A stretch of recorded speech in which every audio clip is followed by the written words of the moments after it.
Welcome, ladies and gentlemen, to 3DB versus Zerton. And we're here. This is part of the Elite Classic. $30,000 Age of Empires 4 tournament hosted by EGC TV. If you want to check out the rest of these series, I'll leave a link down in the description. This is part of the best of 3 between these two players. And we're here on the map Highview. B going to be playing his famous Rus civilization on this map. Probably one of the best civs on this map, so he's going to be feeling very happy about this pick. The Zerton spawning up in the north side of the map here, playing as the Holy Roman Empire. I mean, a great civilization here up against the Rus, to be honest. So Zerton, you know, he's going to be feeling pretty happy about this one as well. We're going to have to see what he can look to do with this, though. We can see his spawn. It's not terrible. Probably can get away with an Archon Chapel here, maybe. Maybe even up here, to be honest. You kind of want the woodline, though, so maybe over here. We'll have to see. We'll have to see. But Zerton, he's opened up with 2 scouts, which makes sense up against the Rus. You want to try and deny away quite a bit of bounty. So, you know, it makes sense, right? B, on the other hand, he's opened up with 3. Made them from the hunting cabin. We've been seeing this a lot out of players. Four villagers here onto the hunting cabin. You train up 2 scouts in this hunting cabin, and then you get wheelbarrow. So I like this build a lot. It's something I've been experimenting with as well. I think it's really, really smart because saving the extra villager or saving the idle time from the TC for, just waiting a little bit longer on your 2nd or 3rd scout from the hunting cabin. It makes a lot of sense. It makes a lot of sense. It feels really, really good. And we can already see B ahead by a villager and a bit when it comes to that eco count. So, B, he's going to be feeling pretty happy about this one. And as long as you can get tier 2 bounty with the Rus, you're more than happy with that. So, B, off to a great start here. Got 24 gold a minute from that hunting cabin. Not the best, but, you're not looking for anything special with this, right? As long as you can get in your wheelbarrow and your age up, then you're fine. We see B. Oh, he might actually be a little bit short here. We can see he's got enough food to age up. There we go. So had to wait just a little bit longer from the hunting cabin. But now we see 7 villagers going to be moving out for a Kremlin on the deer pack, it seems. Okay, interesting. Kind of far forward here, but I guess you are securing up yourself the deer pack, the gold mine, and always the stone outcropping if you are looking to go down that route as well. You can always drop down your 2nd TC here as well. So honestly, I like this position. I think mainly because of this gold mine. On this map, the late game, it really comes down to who controls these 2 gold mines. So I like this a lot. I think it's really smart. And we see B fighting here over this last deer pack on the map. Zerton, he's going to be aging up here with the Archon Chapel in the spot that we suspected. 4 villagers on the landmark. They're going to be getting the gold, going to be getting the wood, and also the TC. But it looks like he's running a little bit low when it comes to sheep. Zerton is bringing quite a few back, so shouldn't be idled. In saying that, though, he's got 5 villagers. Yeah, they're just all hiding underneath the TC there. Look at that. You can't even see them. Kind of crazy, but Zerton going to be dropping down a barracks now, so not going immediately for a 2nd TC, like we see a lot of Holy Roman Empire players do these days. We usually see some stone gathering, we usually see some wood shopping, then we usually see a 2nd TC on like a deer pack or something. But Zerton looking to just immediately open up here with a barracks, which can work up against certain civs, especially up against the Abbasid. We've been seeing it a lot. But up against the Rus, it's kind of a curious one because we see for B, he's already got down his Kremlin on where he's probably wanting to go for a 2nd TC if that is the way he's looking to go. But even if it's not, like if this isn't the spot where he wants the TC, if he wants to place it over here, he still has access to militia. So it's a curious decision from Zerton to why he wants to immediately open up with a barracks. It seems like it's going to be for a defensive purpose though. It's going to be going into spears. So not going for an aggressive play here like we sometimes see from him. Going to be going for a defensive. So B going to be moving out now with the 2 militia.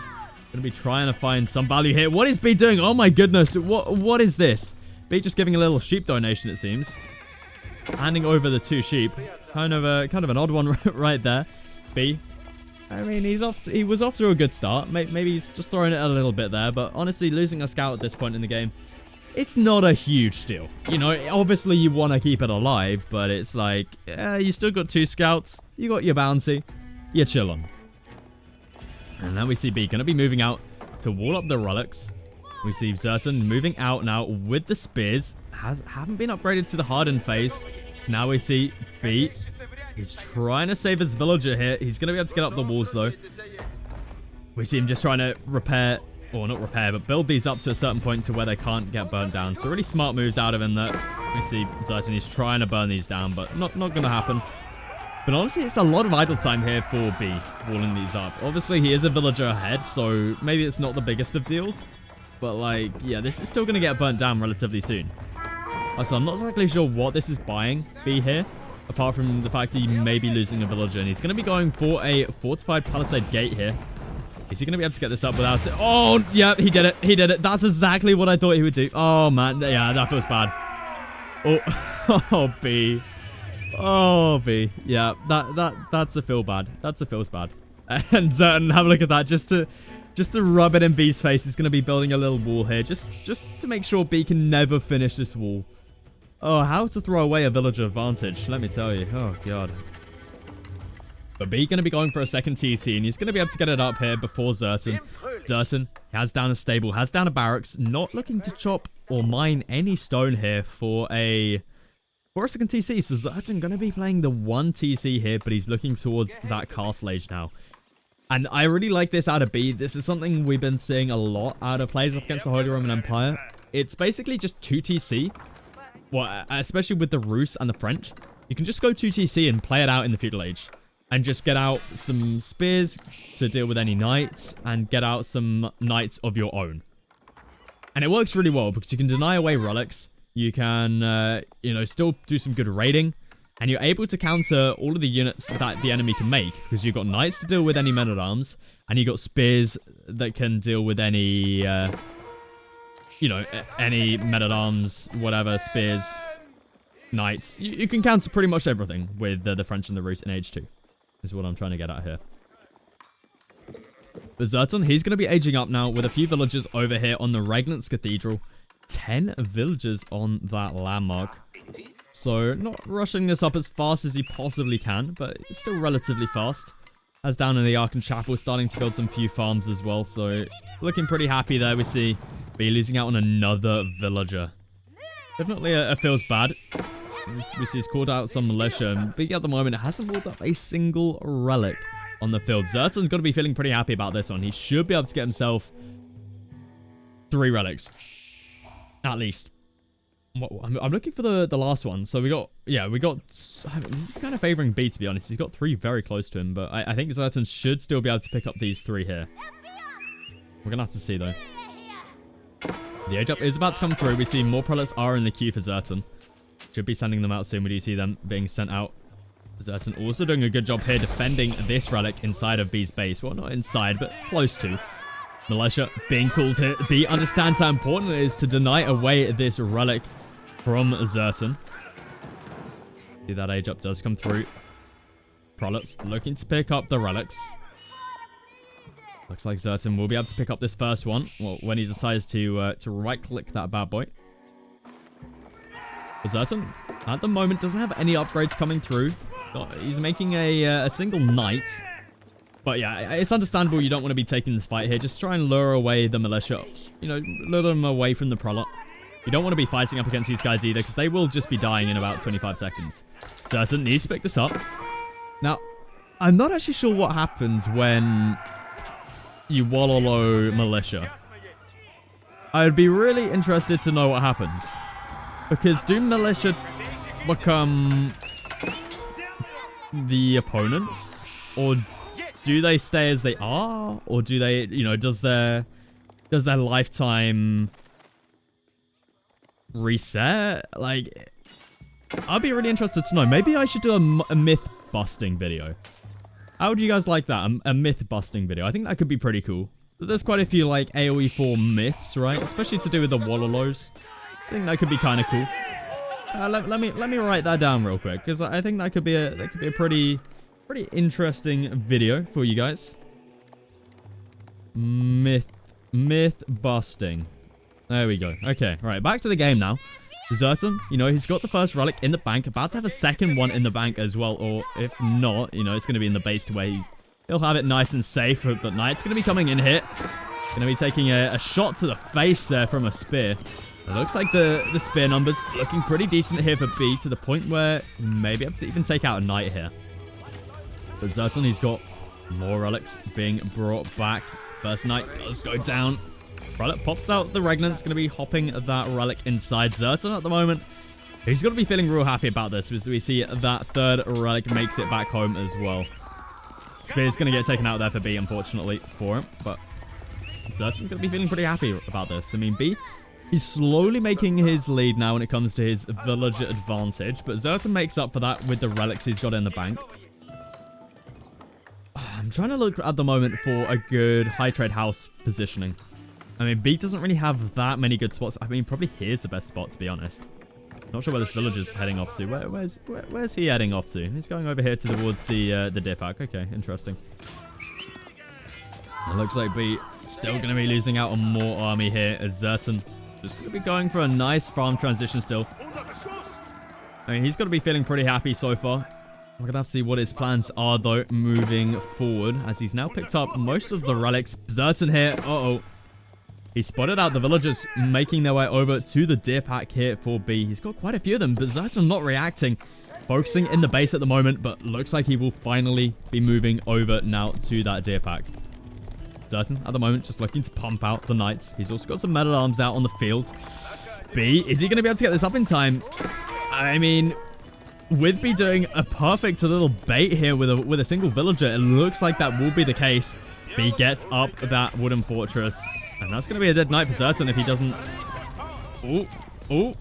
Wow, okay. So, Wooden Fortress not focusing down the low HP knight, which means Zerton can run away with that.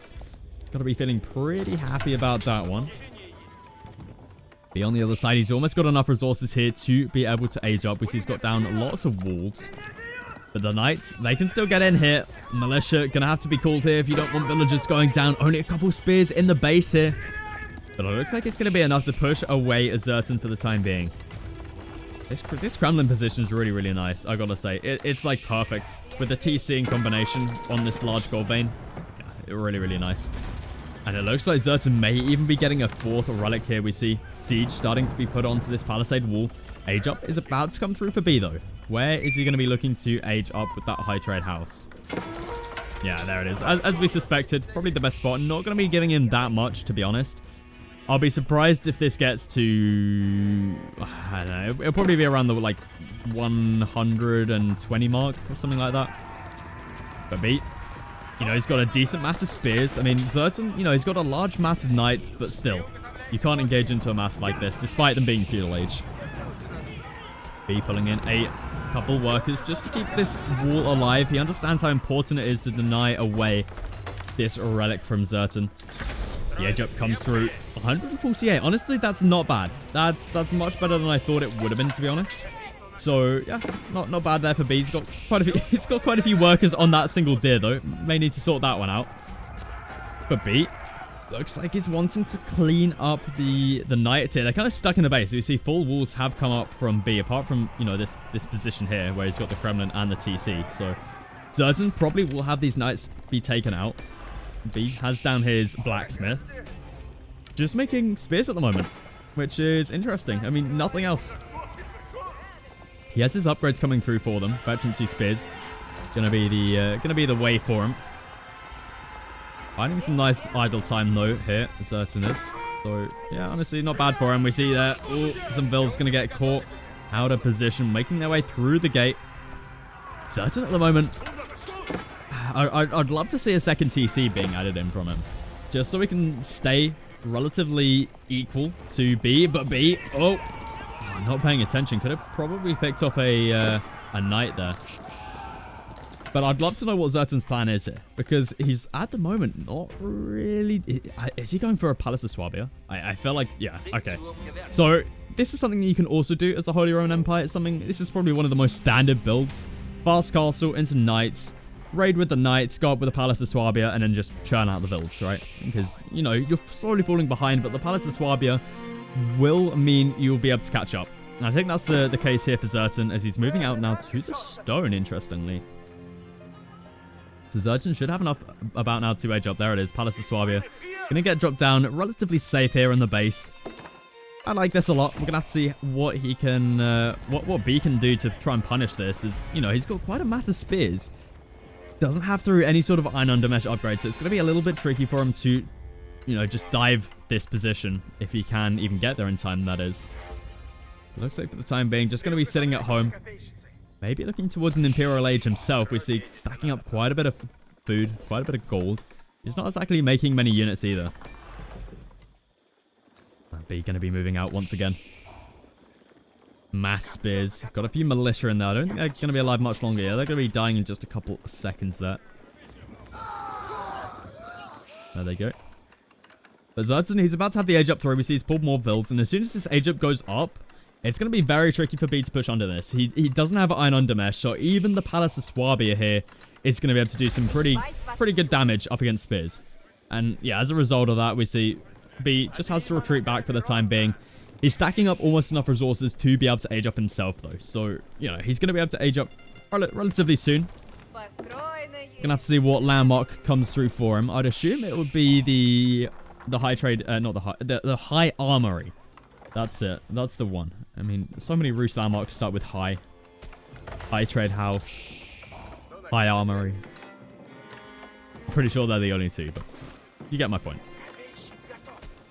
But Zertan, we can see he's starting to, you know, meet B back up there with the villager count. We see a bunch of villagers just put into the queue. Only 17 food and 6 seconds for a villager. It's such a cool landmark, the Palace of Swabia. You know, it's one of the best landmarks in the game, in my opinion. CB. Oh, what is this? Palace of Swabia? Huh? Huh? I'm sorry, what? Since when do we use this landmark? I mean, yeah, I guess it kind of works. I mean, look, on a map like Highview, we tend to see quite a bit of walling. And with this landmark, the Spaskayan Tower, we can see lots of stone walls. Well, it gives the Rus the ability to make stone walls. So I think that's why B's going up with this landmark, not necessarily for the landmark itself, but for what it provides, which is the stone walls. Because you're missing out on a lot here. Like, the extra range on the Springalds is probably the biggest thing you're missing out on. Like, obviously, the High Armory is a great landmark for providing lots of discounts to all of the siege that you're making around it. But I think the main reason people got up with that landmark is for the extra ranged Springalds. Just because it makes it so much easier facing up against, you know, enemy Springalds, enemy Colrun, any siege, to be honest. So yeah, kind of an interesting one there from B. We're going to have to see what that can provide him. But Zertan makes it through the walls here. Only a couple of knights making their way through. Zertan behind this is going into men-at-arms, which is going to be a perfect counter here up against these spears. Looks like Zertan is going to be a real pickle here with just the 4 knights. Zertan dropping down quite a bit of production. Have a look at this. We've got plenty of production down. Not many upgrades through for him, though. We see elite men-at-arms coming through, but no heavy maces or two-handed weapons through quite yet. Looks like Zertan is going to be finding some villager kills. Not going to be too many, but they're definitely more valuable than finding kills on the Holy Roman Empire, for example. Just because, you know, Palace of Swabia. So, but B, now looking to go into Streltsy. I love this composition out of the Rus. I'd love to see some men-at-arms mixed in there, to be honest, as well. Just as a nice tanky unit. But honestly, actually, I think I take that back. Just because of the heavy maces upgrade for the Holy Roman Empire, it makes it a little bit difficult to go into men-at-arms. So I think B going for just mass spear as well as Streltsy, and then just siege behind it. It works really, really well. But interestingly, B isn't going for any stone walls. Just going up with the regular old... well, they're not regular, but, you know, they're the palisade walls. Which is kind of an odd one, because you've gone up with this landmark. And with this composition, with spears and Streltsy, your big weakness is up against siege. So that tends to be why we see the high armory coming through from the Rus, just because they've got siege superiority.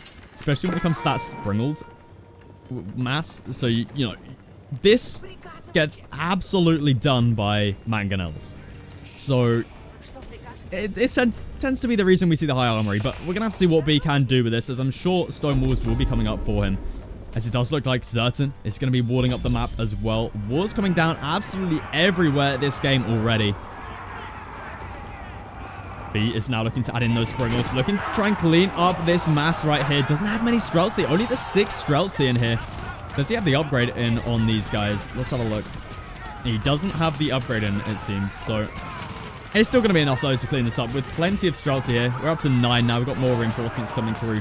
It's going to be enough to clean up these men-at-arms, but at the same time, Zertan looking to push in here.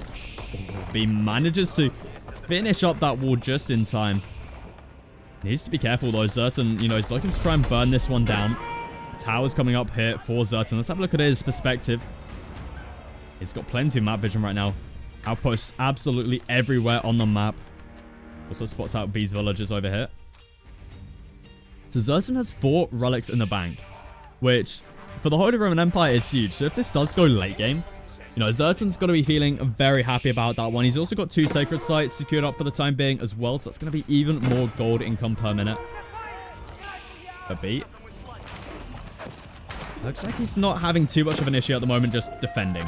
The Palace of Suabia is going to be a big part of that. We also see him grabbing lots of these important upgrades. Chemistry going to be one of those upgrades. Really nice upgrade there as well. Now, interestingly, we haven't seen any sort of cavalry out of B this game. Something that's, you know, something we usually see out of the Rus here. Whether it be horsemen, whether it be knights, they're both a great choice here for the Rus. Mainly because of this upgrade. Boyar's Fortitude. It increases the health of cavalry by plus 30. It's such a cheap upgrade, super underrated upgrade.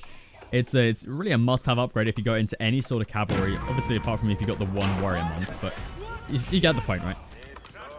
So interesting there from B. He hasn't added in any sort of cavalry this game. Maybe that will change later on in the game, but we'll have to see. Looks like Zertan is trying to put some pressure points on here. Still no stone walls down from B though. Kind of odd. I mean, this is a perfect position to be walling. Zertan looks like he's now going to be pushing towards the south side, or towards the right-hand side of his base here. He's trying to get the villagers here to repair in time. I don't think it's going to be in time though. That wall does go down, and the men-at-arms are going to be making their way through. Still no heavy maces upgrade here for Zertan, which, I mean, we're in the late game. I don't think I've ever seen a Holy Roman Empire men-at-arm like this. I'm so used to seeing them hold a big mace. It's a little bit odd, but, you know, that's the way Zertan looks to play it. He doesn't need it necessarily because, you know, we don't actually have any heavy units coming out from B. So I guess, you know, he's playing it correctly because you're not investing the resources into heavy maces. But I don't know. I'm just used to seeing players grab it regardless because usually you see heavy units out of the opponent at some point in the game, right? But B going, look. Oh my goodness, look at this. Heavy walls coming through for him. That's a lot of walls. He looking to do a little bit of a farm transition now as well. He's got 1 relic in the bank there. Men-at-arms still being an absolute pain here, taking out quite a few villagers. Zertan's sitting at quite a villager lead for the time being. We see he's up by around 33. So, you know, he's got the better economy. Now Zertan, have a look at the mass he's starting to build up. That is a huge mass of men-at-arms. Finally going to be grabbing himself marching drills. Probably an upgrade he should have had by this point in time, but better late than never, I guess. And Zertan also is going to be adding in lots of hand cannoneers. And we've also got the first 2 bombards out. So I think the target here for Zertan is probably going to be this Spaskine tower, I would expect. Going to have to see them. And you could always push in over here on the Krumlin. So it looks like we're back for round 2 with the men-at-arms. 28 of them over here. Not going to be enough. Well, it's not going to be enough for B. As this wall will be going down. Brings the Streltsy mass. But you're going to be losing a lot of Streltsy here without any sort of front line. As these men-at-arms, if they get a nice surround here on the Streltsy, that could be a lot of dead Streltsy. B just going to be going for the auto repair, as we see he's pushing in on the front line. Oh, that's a lot of dead units. But we see here, B fighting with the Streltsy. Not something that we see all the time, as they've got the passive ability of, you know, slowly winding up their attack. But it looks like Zerton loses out on both bombards, which, yeah, that's a rough one. I mean, you should probably expect that when you got Springalds out from your opponent. And I mean, the Spaskayan Tower actually has a longer range than bombards. So, you know, this landmark is pretty ridiculous. I feel a little bit bad for bombards, because it's like, I feel like bombard, you know what I think they should do to bombards? Is they should decrease, oh no, they should increase the cost of them, also make the range a lot longer.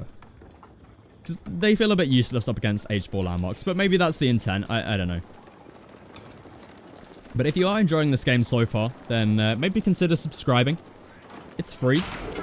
You know, you get plenty of content, so, you know, why not? But we see B, he's going to be moving out now with his army. Doesn't have that many Streltsy over here. I'm not exactly sure where they all are at the moment. Looks like, it looks like they're just making their way back home. B. I mean, his game plan at the moment seems to just be mass units and get out some good sieges. We see now university upgrades coming through. Siege work's going to be the next one coming through for him. And B actually grabbing his tier 3 wood upgrade here. He's actually grabbed all of his tier 3 upgrades here, apart from tier 3 mining. Not something we see every day. Usually we see players that go for at least tier... Well, we usually see players go for tier 2. And then sometimes tier 3 of the farming. So, kind of odd there from B. Not something we see every day, but, you know, if this does go late game, then this definitely will pay off. It's an extra plus 15%, so definitely makes sense. But B needs to be careful here. Going to be running his Springles right into the enemy of Zerton. Oh, man. That feels bad. 3 Springles dead like that. But, I mean, yeah, B should be able to hold on here. We've got plenty of Streltsy. Zerton just kind of throwing away his army there. You do not want to be fighting underneath 42 Streltsy, let me tell you that much. These guys will absolutely shred you, especially with B having the upgrade in for double time. This upgrade is super good. Increases the movement speed by plus 30% for 10 seconds. Pretty huge. Looks like Zerton's now looking to push on the left-hand side of the map here. Zerton's also learned his lesson here. He's decided against the bombards, instead going for a trebuchet to counter the out the Spaskayan Tower, which I like. It's a smart move. And B, interestingly, still hasn't made any stone walls. Kind of odd.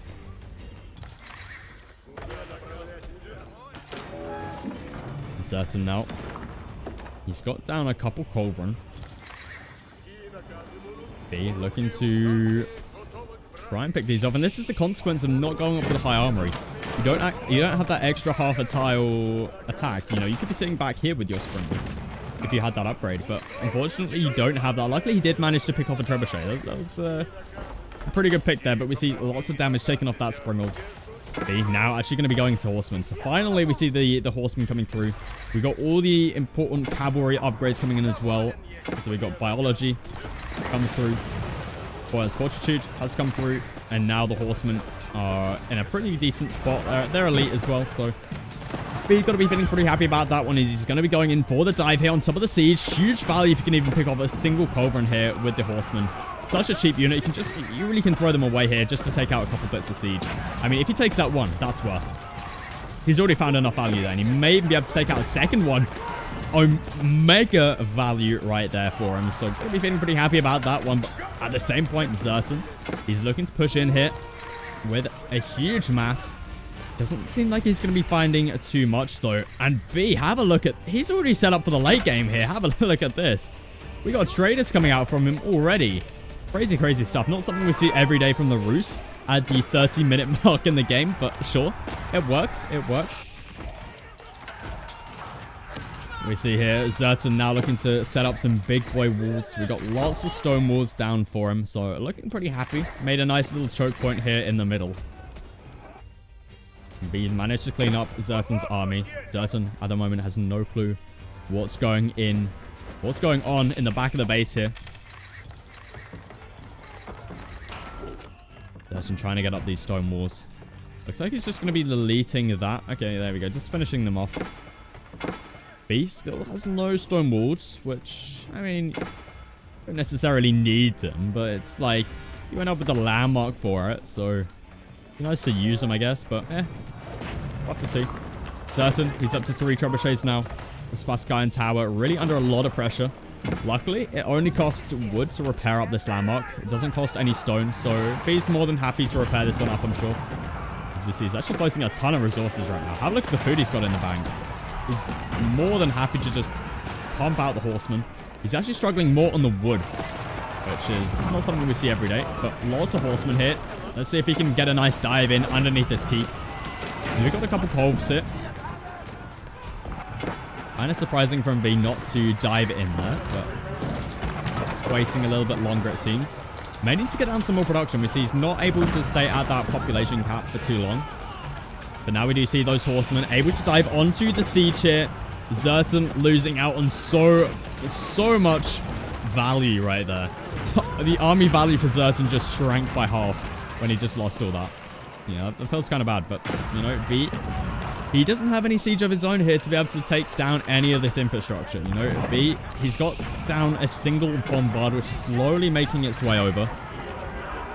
And again, he didn't go up with a high armory, so doesn't have any of the upgrades. You know, you got a unique bombard upgrade in that high armory, which increases the reload speed on these things. So, you know, basically increasing your attack speed with it, which could be very useful right now. But obviously, we don't have that landmark here from B.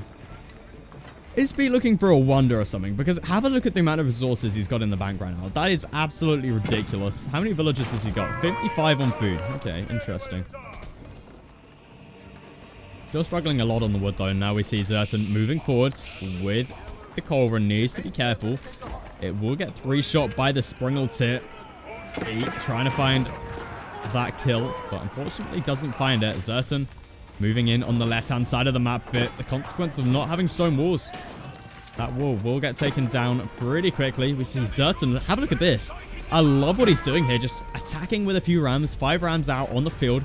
Just pressuring at different points. And the thing is, right, these only cost 1 population cap. It's 5 population cap that we got for Zertan at the moment, and he's able to just force so much pressure with it, right? You know, B's having to react to this on all points. And at the same point, Zertan's looking to push in on the front line here. Needs to be careful, though, of the Springalds. Looks like Zertan isn't going to be able to break through here. B just dropping down even more stables. He's going into just mass cavalry at this point. He understands, you know, he's floating enough for over 113 horsemen. It's probably worth going into some horsemen at this point, you know. But we've also got 23 tickets saved in the bank here for B. So, you know, these could be called at mass if he needed to. I can't wait for next season when we got a cool all militia button. That'll be so nice to have. I can't wait for that. But Zertan, you know, he's really starting to break down these walls now. Still putting pressure onto all points here. So both players sort of at a bit of a stalemate right here. Zertan looks like we'll be finally breaking through here with only a couple men-at-arms. Looks like he's set up quite a bit of production over on this left-hand side. So should just be able to pump units through. And this could be a problem for B. As we see, he's set up quite a bit of trade. I say quite a bit. It's not a huge amount, but it's still somewhat of an amount. And we see B just losing out on those Springalds. Zertan really looking to just keep up the pressure here on the front line with his Culverin, with his trebuchets. Zertan at the moment, he's floating up a lot of resources as well. Both players, in fact, just stacking up quite a bit of res. No one really struggling yet. Looks like Zertan going to be breaking his way through with the Rams. Men-at-Arms making their way through as well. This is really where I felt like stone walls could be helping out B here, but, you know, we don't have any down quite yet. Spaskayan Tower is still remaining here with a single villager repairing that one up. Don't think a single villager is going to be able to save this one for some reason. But we do have core architecture through. So that at least does give it an extra 3,000 HP. For certain. Looks like maybe losing some more siege. He should be able to hold on. We got... In fact, we don't have boiling oil through. Boiling oil could be huge for certain right now. It's keeping the siege safe. I would also love to see a relic inside this keep. Such an underrated thing that the Holy Roman Empire can do. Just sticking relics inside their defensive buildings.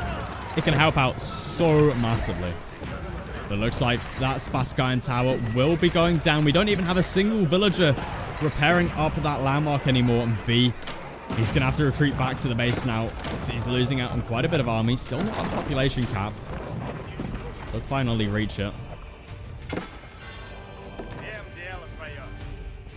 CB trying to repair up these walls. Sprung and emplacement tower. Just doing a lot of damage. That Spaskayan Tower will be going down any second now as we see those 3 trebuchets doing a lot of damage. You also see here just a couple of men-at-arms just causing so much havoc. 900 HP. Villagers have been pulled. 10 villagers to repair that one up. But Zerton, have a look at what he's got in the queue right now. He's got 46 men-at-arms and 15 hand cannoneers, and he's still got 10k food in the bank. But he's got 17k food in the bank. These players just going crazy this game on food. It's not... I mean, both players sort of just force the late game upon each other here. Because it's like... We're only 36 minutes into this game, and we're floating up this much food already.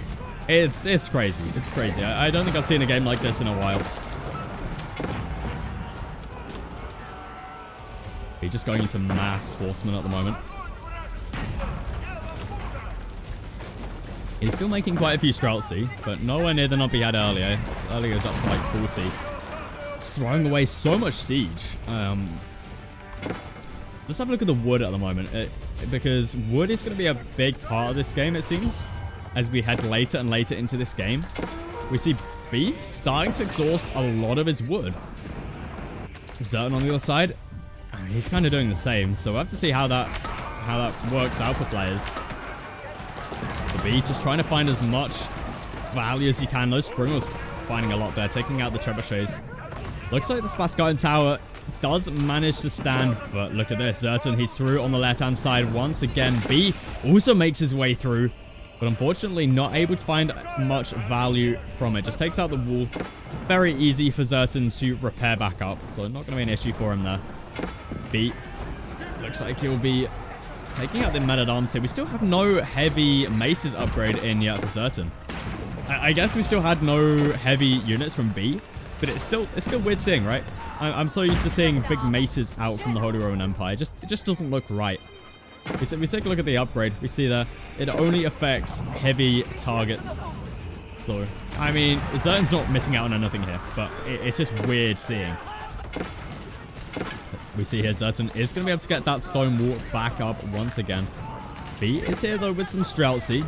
Zerton actually losing out on quite a bit of his economy. He's down to 100 vills. I mean, it's not exactly like he's running low on resources, but you know, if this goes on for a little bit longer, that could definitely be an issue for him. Is Zerton? What is this? I know there's fighting going on at the moment, but why have we got 10 scouts sitting here? Eh? Anyway, we'll let Zerton do Zerton with those scouts, whatever he has planned with them. But we see here Zerton. It's up to 3 Colvin.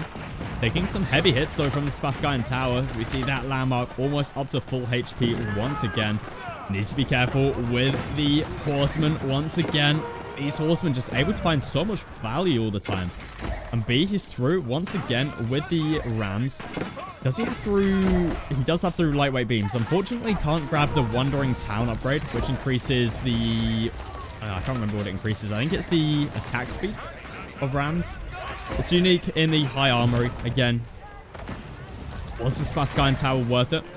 I guess we'll never know. But B is really looking to send in the rams. How did the ram get here? How did you get here? But anyway, Zerton at the moment He's struggling a little bit when it comes to his economy. Have a look at this. He's down to 88 villagers. He needs to start pumping these guys back out from the... In fact, he has got a load up here. Even queuing up in the town center. That's how desperate he is. So it should be alright for him. He should be able to recover in time before he has financial issues, because he's got plenty in the bank. Zerton. He's out with the Rams as well. Ram Fiesta out here. Zerton doesn't have lightweight beams. Such an important upgrade. Grab this upgrade, Zerton.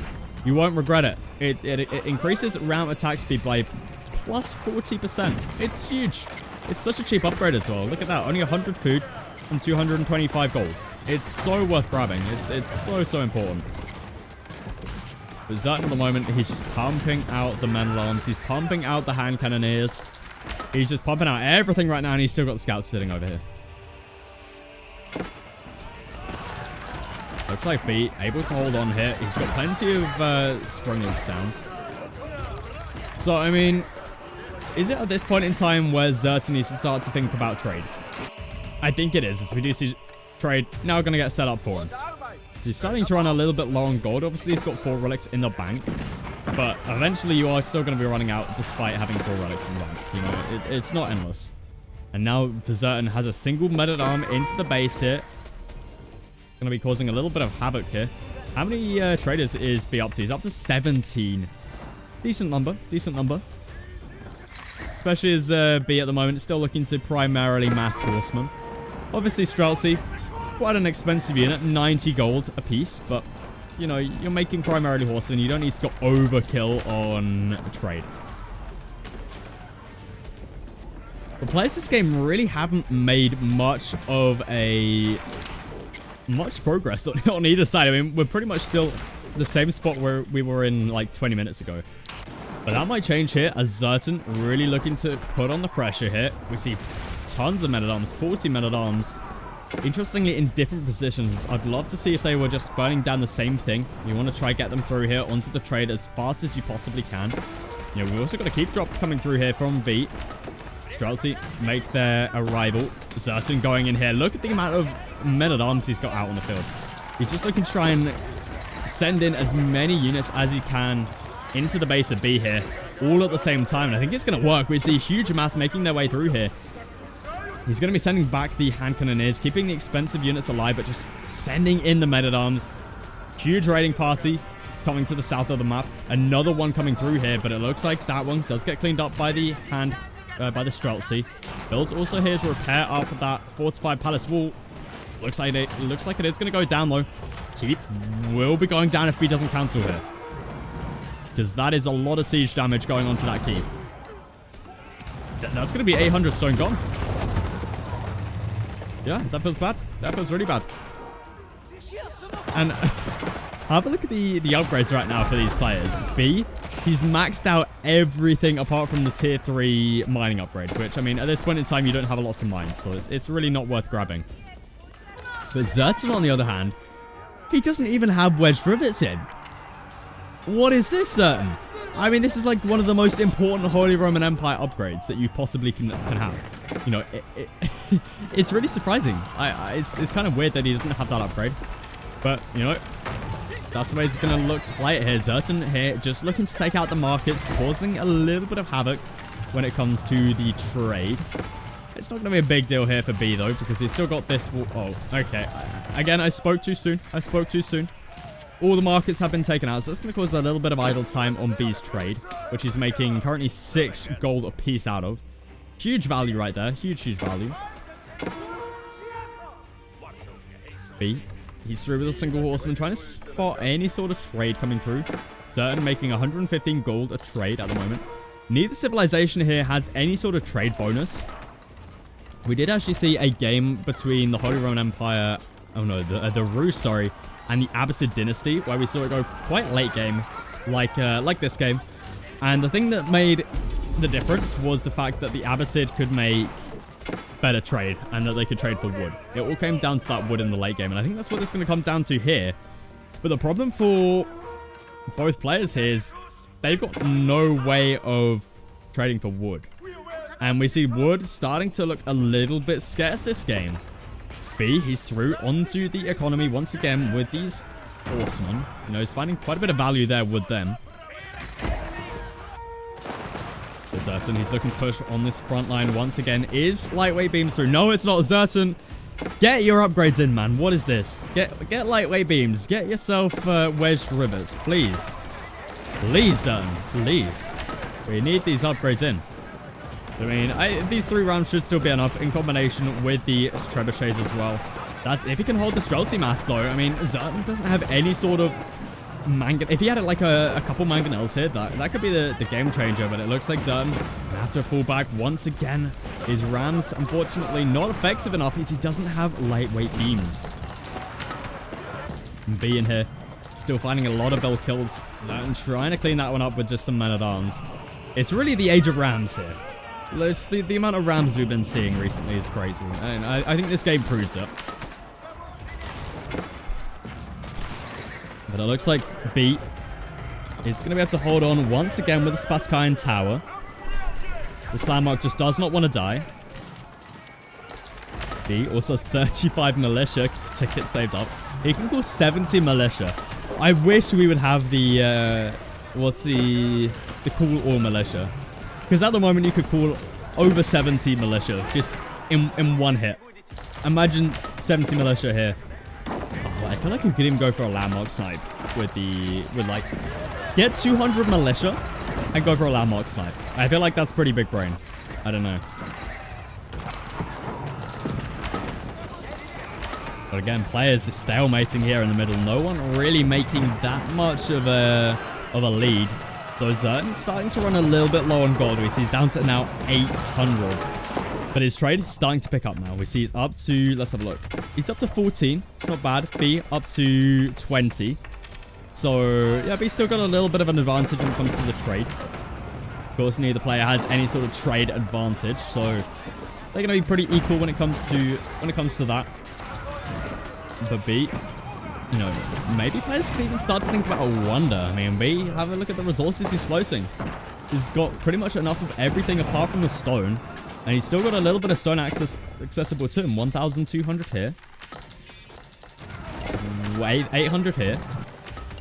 900 here. And then you can just buy the rest. You've also got 1,400 saved in the bank. You've also got a little bit of stone income per minute here as well. I'm not sure where that's exactly from. Might be Tithe Barns? It is in fact Tithe Barns. Have a look at that. We just grabbed Tithe Barns on one relic. Not something that I thought I'd see. But yeah, there it is. Zerton also looking to push in on the left-hand side once again. We just got pressure coming in from so many points right now from Zerton, but just can't seem to get anywhere with it. Zerton picking up some more siege there. He's trying to get a nice surround here onto the siege, Zerton, but it's so tricky for him. And now traders still giving quite a bit of gold. We've got 115. We didn't actually check on B's. So he's getting slightly more. And that's just down to the RNG of where this trade spawn is. Maybe Zerton's is ever so slightly closer to this direction. But we see here B, you know, he moves out a little bit and his whole army just gets absolutely wiped. Which, yeah, I mean, B. What is the plan here for players? I mean, we got a real stalemate right here. I mean, he's cleaning up quite a bit on the left-hand side here. But Zerton's repairing up that wall once again. Port Architects providing a lot of health on these walls. And B, you know, he's got through his upgrades for the Rams, so maybe this is the turning point here for B on this left-hand side.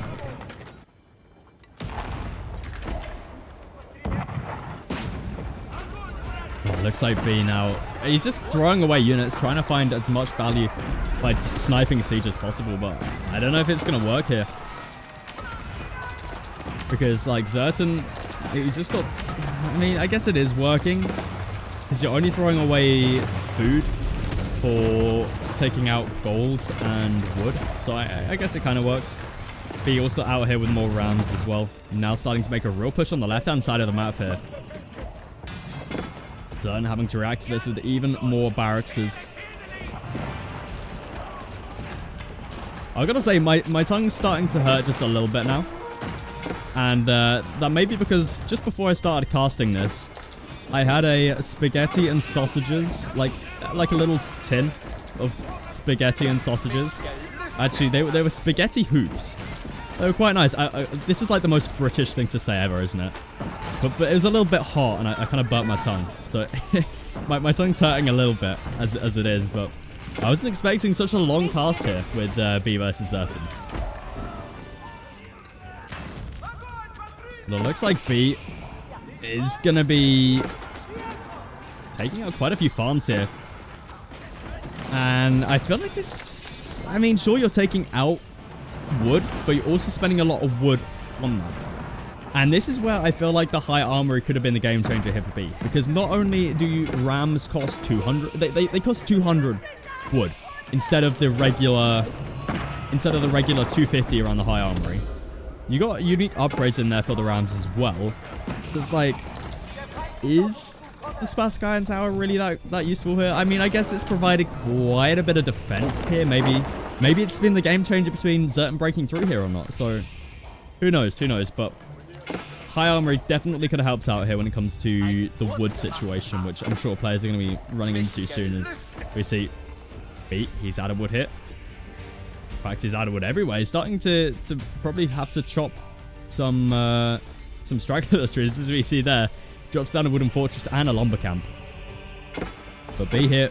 Oh, you need to delete the hunting cabin. Neither of these making any gold right now. Zertan breaking through again on the right-hand side. In the center here. B going to be missing out or losing out on his trebuchets.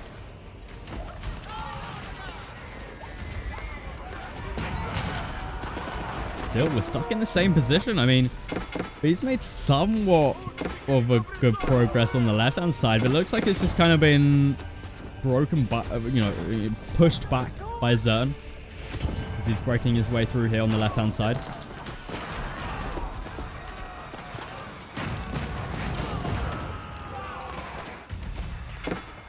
Oh man, what a game this is. I mean, Zertan at the moment got quite a lot of resources.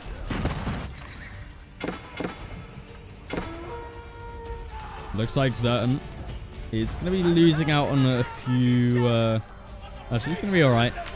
How many traders is Zertan up to now? Let's take a quick look. Oh, 6. What happened, Zertan? You lose them all to a couple Streltsy. Oh man, that feels bad. Luckily, Zertan's still not struggling that much when it comes to gold for the time being. Obviously, those 4 relics in the bank is absolutely huge. I mean, what? It's, I'll pull out the calculator right now. I probably shouldn't have to pull out the calculator for such simple maths, but I'm going to do it anyway. 80 times 8. 640. 640 gold a minute from just relics. It's pretty huge. And then you've also got a sacred site. In fact, you got 2 sacred sites. So that's an extra, you're just getting 1,000 gold a minute from just passive gold, which is huge. B, on the other hand, he's only getting 180 from the Sacred Site and the single relic. But have a look at this. B starting to make some serious progress here. He's got 3 trebuchets on the back line this time as well to be able to put some good damage onto the keep. Do we have any rams out from it? I'd love to see some more rams as well. Try and focus down this keep as B going to be making his way deeper and deeper into the base here. Cannon emplacements. R3 on the outpost though. B is going to be taking a lot of damage from that, as he's got primarily just Streltsy here, which do take a lot of damage as they're like a glass cannon, right? They do a lot of damage, but also take a lot of damage.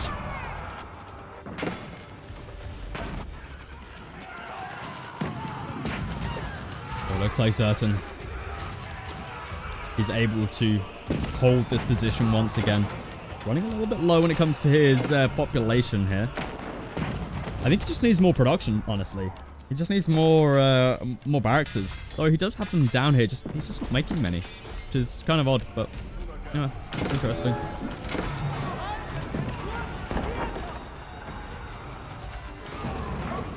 Emergency repairs coming through on the keep here for Zertan.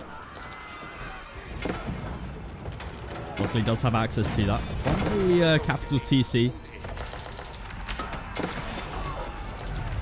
Looks like B I mean, he's got 3 trebuchets. He's going to need a 4th one to properly take out this keep. You will eventually be able to take this down, but it takes a long time. So we've got emergency repairs in here. We're going to have some villagers in here as soon as well.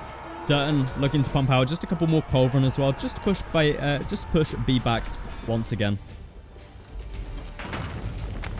B also looking to break through on the right-hand side now.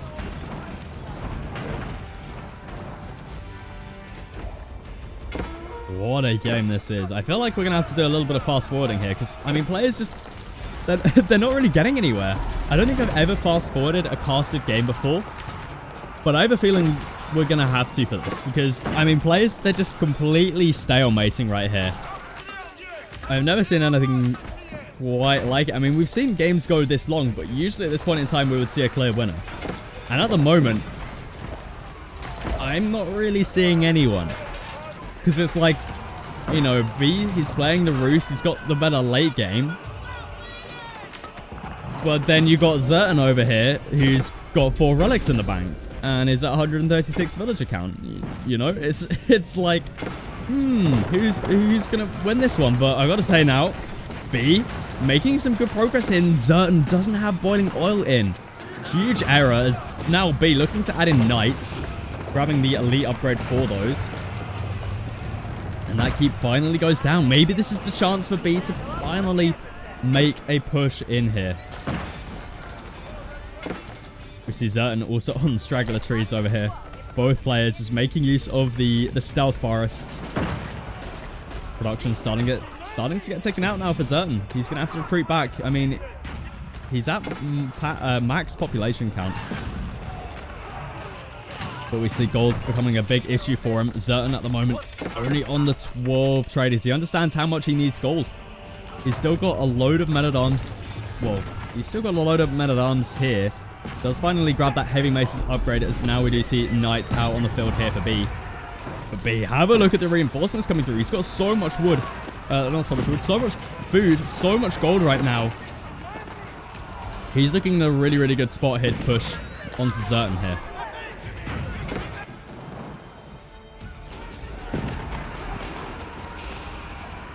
B starting to move forward now with his counterweight trebuchets.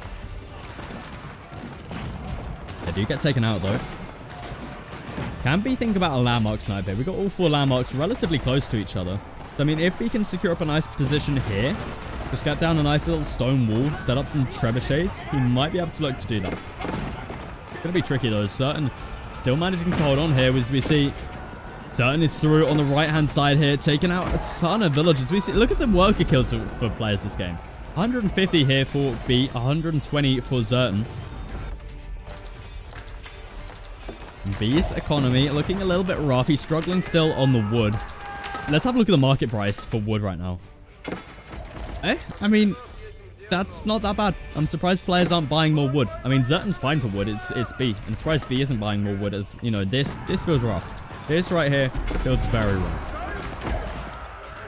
It looks like Zerton is able to hold on for the time being. And once again, we're in the same spot we're in 30 minutes ago. Zerton obviously without a keep now, but he's just replacing them with outposts. And Zerton actually is still struggling a little bit when it comes to that gold. B moving in once again with more rams. Honestly, okay, just a caster watch. I thought we had some crazy upgrade coming in there, but no, unfortunately not. And Zerton, have a look at this. He's through once again with the men-at-arms. B, you have access to stone walls. You went up with this landmark. What was the point? What was the point in building such a magnificent landmark if you're not going to use the abilities it has? I mean, I guess it still works, but I'd love to see some stone walls. Let me see here. Lancers or knights, as they are for the Roost here, taking out a lot of the trade here for Zerton. It's actually crazy how fast traders get taken out. I feel like late game trade needs a little bit of a buff when it comes to their HP. Like in the early game, if anything, it should be nerfed, and in the early game, it should be buffed. No, wait. In the late game, it should be nerfed. In the early... No, wait. In the late game, it needs buffs. Early game, it needs nerfs. There we go. Finally managed to say it correctly. But we see here, B starting to build quite a score lead. Certain. I mean, he's struggling a little bit, especially when it comes to these raids. How many traders is he up to? He's up to 10. He's just losing so many to these knights, though.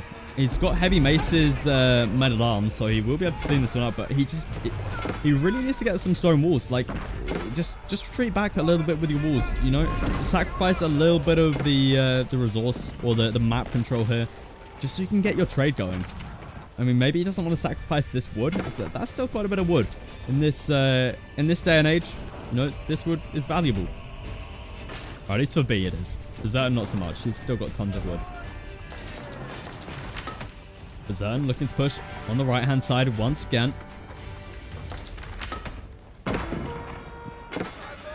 More traders getting taken out. But he's done a great job this game, just denying away as many traders as he possibly can.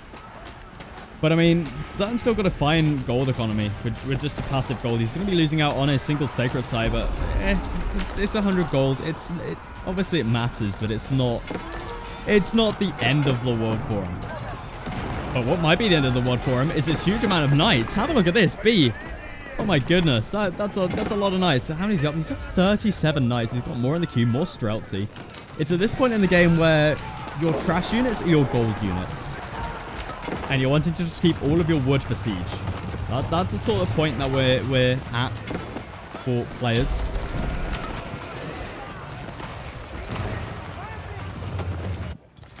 Looks like B is still in here with those horsemen. Certain.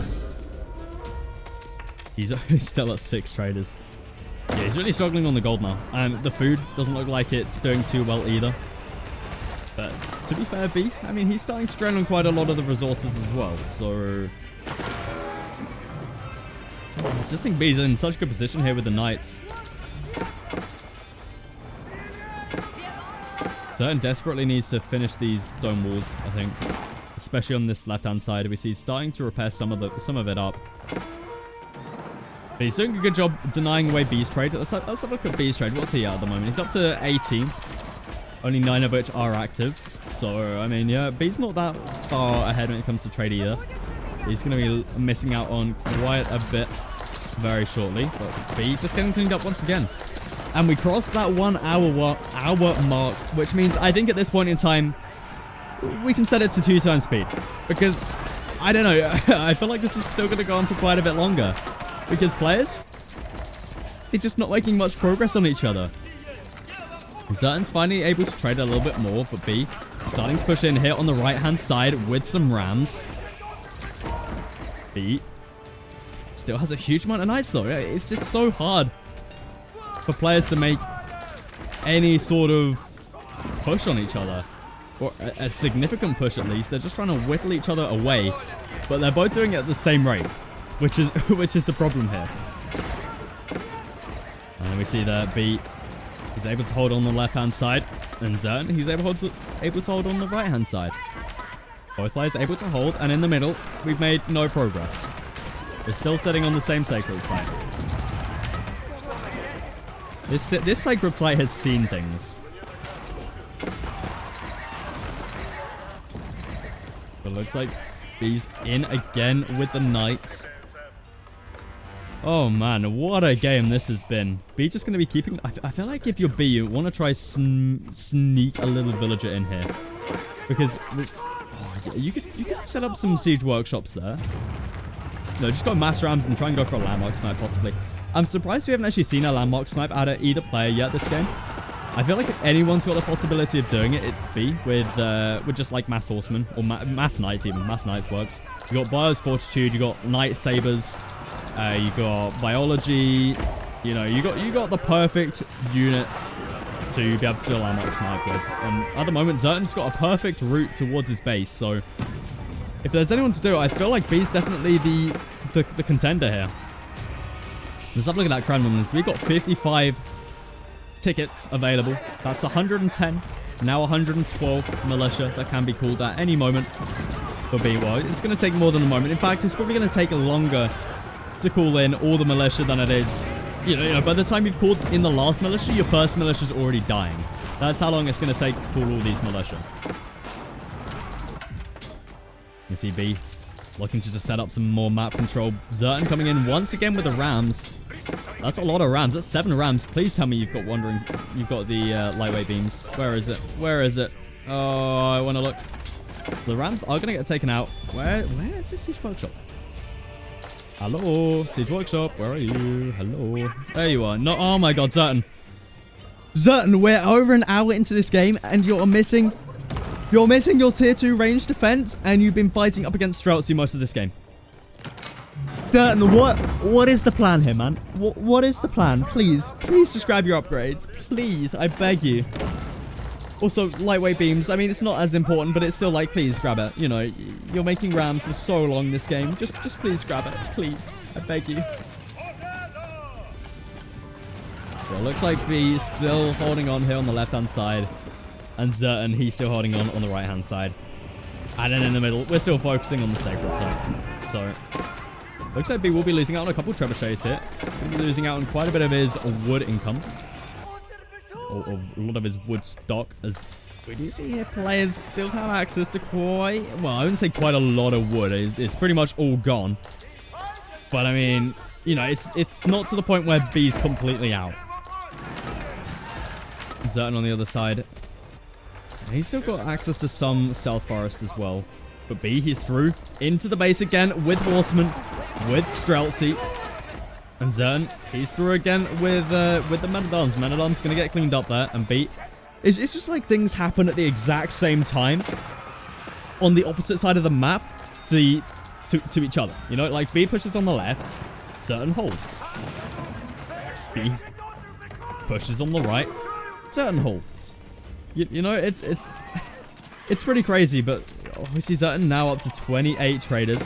Have a look at the little shovels. I've never seen that. Look, they got little shovels on their back. Since when was that a thing? Look at that. They got little shovels on their backs. That's kind of cool. I mean, Zertan's going to be losing out on a ton of traders now. He's down to 17. The Streltsy mass able to actually do quite a bit of damage here on the right-hand side. I got to say, they've taken out a lot of things here. B, he's down in economy as well, though. But I mean, Zertan, we see his food issues starting to arise.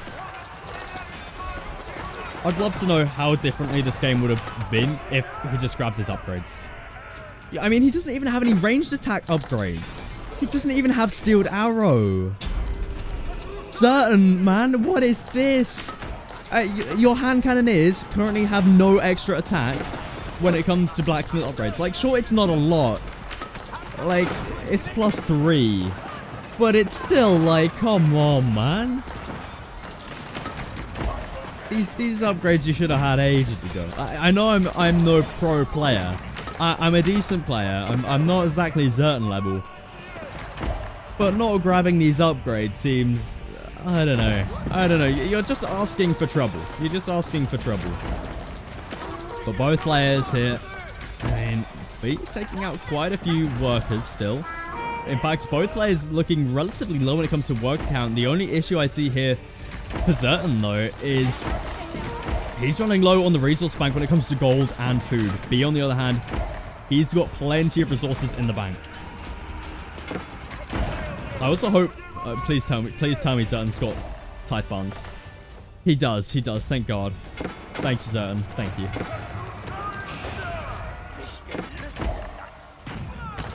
See, that sacred site has been captured up once again from Zertan. He understands he needs as much gold income as he possibly can. But he's just going to be looking to clean up the Men-at-Arms here. Once again, looking to break through the stone gate wall. For about the 60th time this match. Zertan's still trading here. Let's have a look, see how many traders he's up to. He's up to 20. B, on the other hand, he's only on 11. He's lost quite a few traders. I guarantee you I've missed quite a lot of action in this game when it comes to just raids on the map. Like this. But I mean, there's just, you know, they just keep doing it to each other, so they're at a relatively even point in the game still. But I feel like the game changer here for Zertan is the fact he's got 4 relics in the bank. I feel like that's pretty huge for him. As we see that economic, or the score count here, sorry, has evened up once again. This is going to be one of the weirdest games of Age of Empires forever. Because I still don't know who's going to win this game. I mean, B's been the one putting on a lot of pressure this game. But it's like Zertan's still holding this, you know, perfectly. And now he's the one on you know, he's the one putting on the pressure now. Breaking through the gate here. Maybe able to deny himself a keep here from B. Just see those hand cannoneers in such a mass here, but the keep will be going up.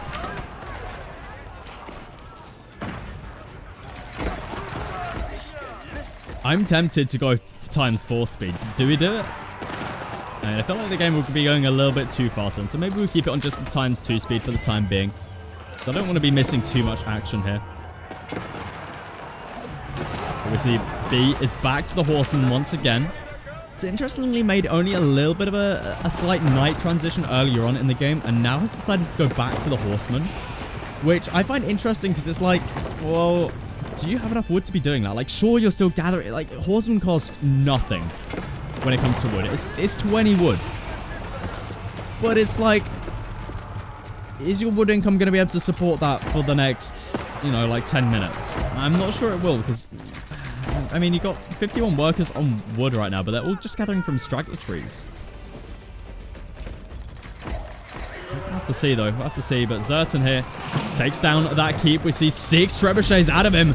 Kremlin gets taken out. 66 tickets in there. No longer going to be able to get called here. Spasskine Tower going to be the next point of interest here for Zertan, it seems. No, it's going to be the gate first. But it looks like his army is going to get cleaned up here. We've got a couple mangonels out from B. It's going to be enough to push back the mass here from Zertan. Outposts also are out. Some of them have emplacements through.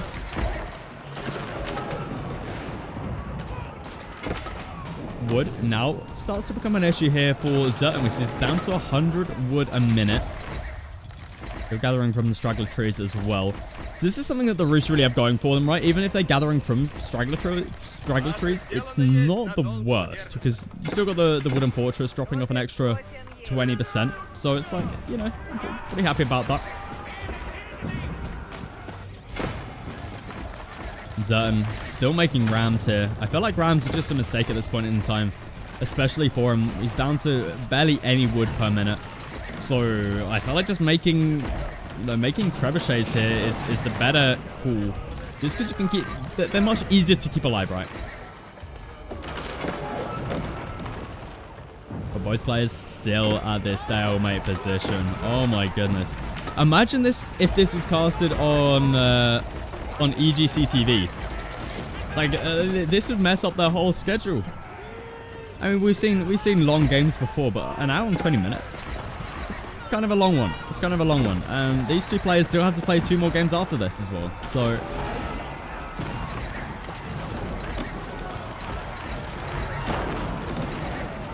looks like B trying to break through here.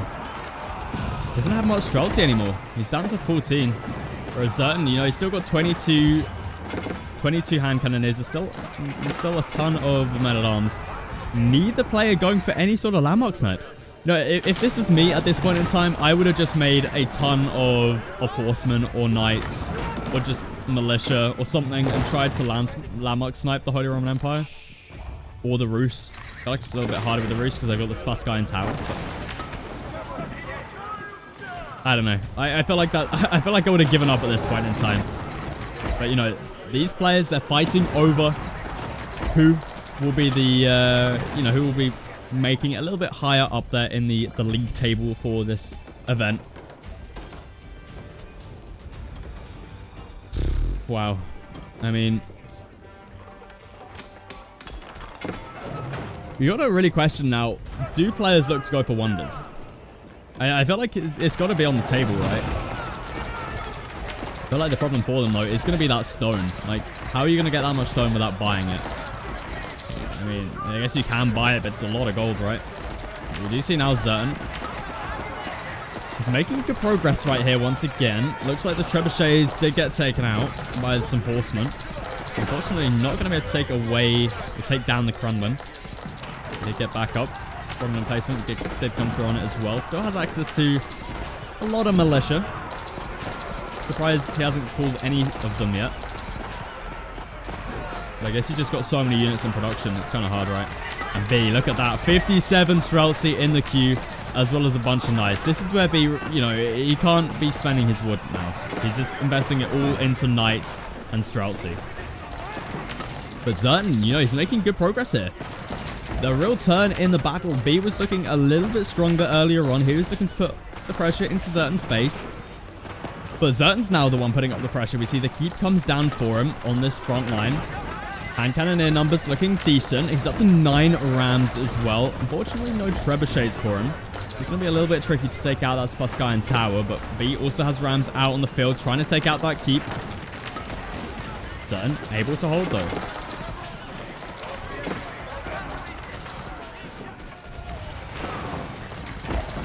What a weird game this is.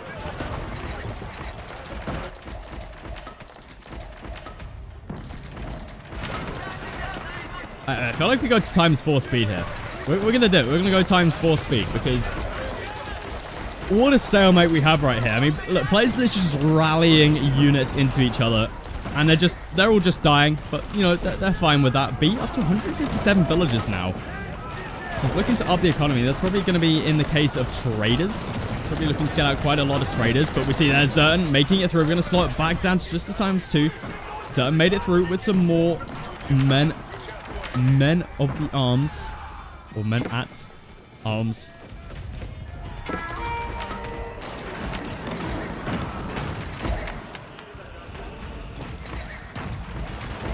Let's take a look at the trading count again. 25 against the 26. So both sitting at relatively the same amount. B just has a lot more villagers.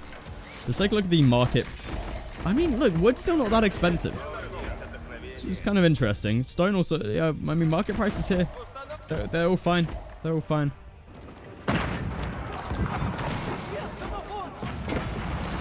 B going to be going in once again.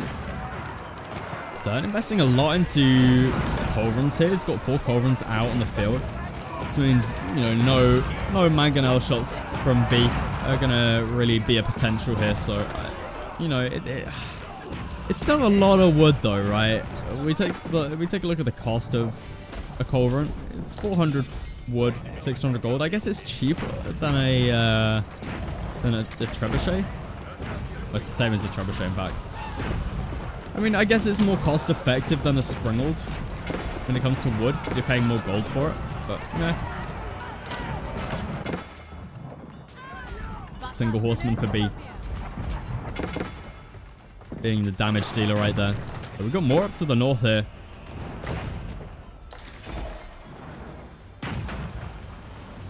Looks like Zertan will be able to hold on here. Just got a few cannon emplacements. Now Man-at-Arms going to be running through as well. Keep going to be going down. 4 trebuchets, 6 trebuchets back up for Zertan. He's learned his ram lesson. Just going to be going for trebuchets at this point. That Kremlin looking to get put under some fire. B now with 152 militia in tickets. You won't be able to call from. I mean, I feel like at this point in the game, they're not that great. And they're not terrible. They're still quite cost effective. But the problem is you just don't have the population room for it.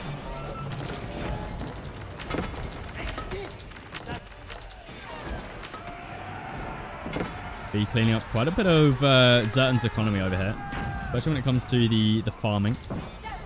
Which is nice for him. B on the other hand, you know, he's still got plenty of economy. He's up to 140 here. Still got plenty of trade going as well. Zertan, you know, he's starting to make some serious progress now when it comes to the front line here. Just mass towers, mass emplacements. We're an hour and 36 minutes into this game, and we're still at a pretty big stalemate here. Let's speed it up to ×4 once again, because this game is wild. This game is absolutely wild.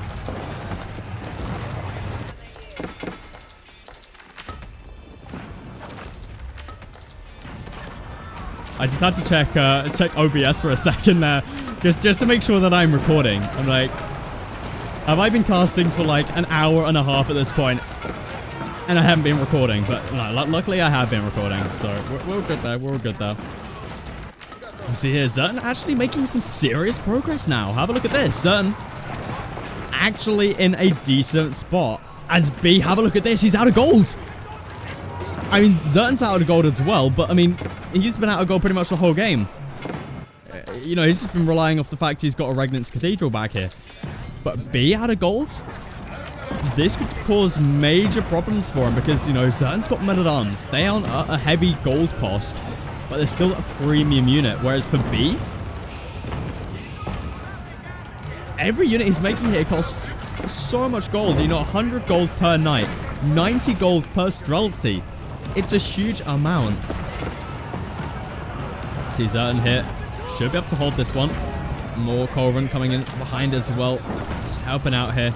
Taking down the units, but it's not going to be enough. Zertan having to pull back once again. Boiling oil is going to be able to help him out here. Placements also somewhat helping out here. B looks like he's pushing back once again. We'll speed it up as things have evened out once again. It's just going to go to the 2-hour mark here. Because this is why sacred sites were invented. Right, I'm just going to slow it down for just a second here. Because who made this map? Who made this map and thought, oh, you know what, I'll stick a sacred site in the corner of each player's base. You know, sacred sites were invented to stop stalemates.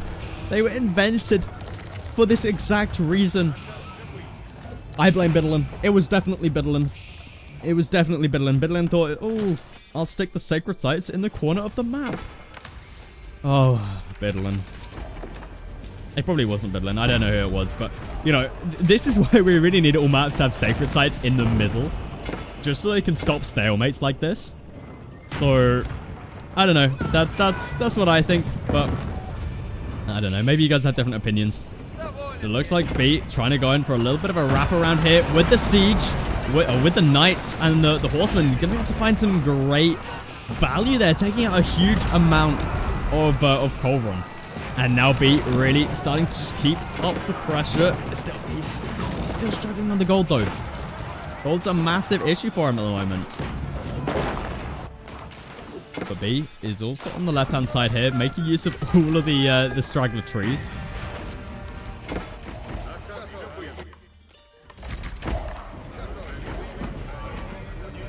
Starting to get a little bit hungry. What can I have to eat after this?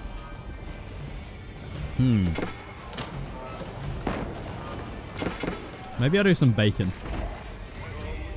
It's almost 9 o'clock. I don't know. Yeah, bacon maybe a bacon sandwich. I'm getting a little bit distracted now, aren't I? But that's kind of what happens when you cast a 2-hour-long game. It's pretty crazy. It's pretty crazy. You see B through though into the eco. Zertan going to be losing out on a ton of food villagers. But again, we got the Palace of Swabia. The Palace of Swabia just going to be able to replace all those vills pretty quickly. So yeah, Zertan not going to be feeling too much of an issue there. Mangonel on the back line though here for B, finding huge value on the hand cannoneers. It's going to be enough to push back Zertan once again, both towards this central position. Looks like food is now being sold, which definitely makes sense. That's probably B selling it for selling the food for gold. That you know, is starting to run a little bit low on that.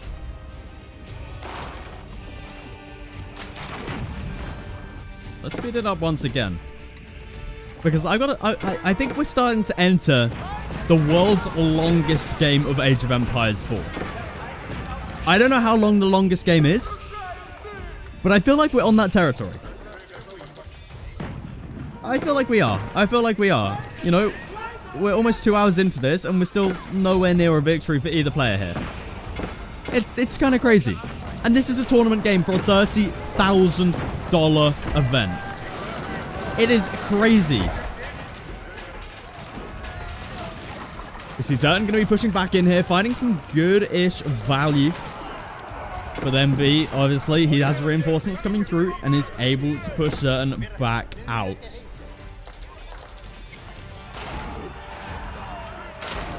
I mean, this is just wild. This has got to be the craziest game of Age of Empires 4 that I think I've ever seen.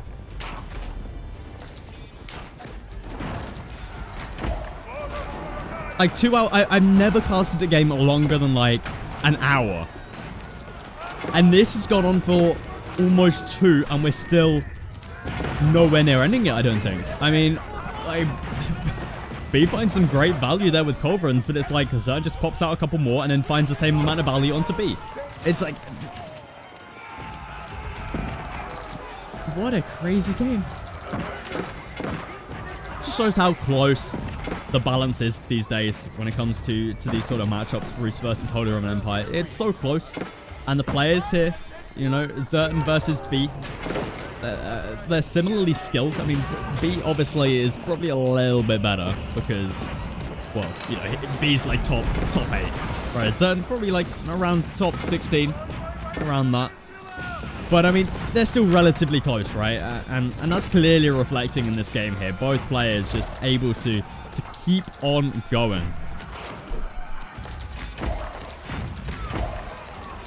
I'd love to see some landmark snipe. I feel like a landmark snipe from players could be the case, could be the way.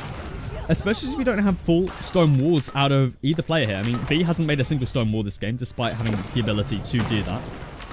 But Zertan, you know, he's got wide open gaps here, where B, if he wanted to, could just mass up knights, maybe even just horsemen if he wanted to, and just try and snipe out the cathedral, the Swabia. You know, they're all close to each other, and he's not got any defensive landmarks in there. It looks like Zertan, you know, he's still holding on. Looks like B maybe have to make a little bit of a breakthrough once again onto the farms. And even if he does that, it's like, well, Zertan will just replace the bills, and then he'll put the pressure onto V-Space, which is exactly what he's doing. We'll speed it up just once again.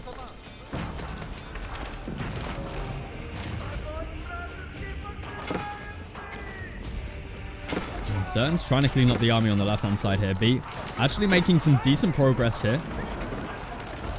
I mean, we said that earlier, right? And look where that got us.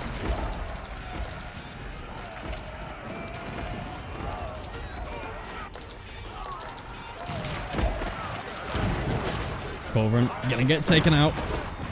So again, Zertan losing out on just a lot of gold, a lot of wood.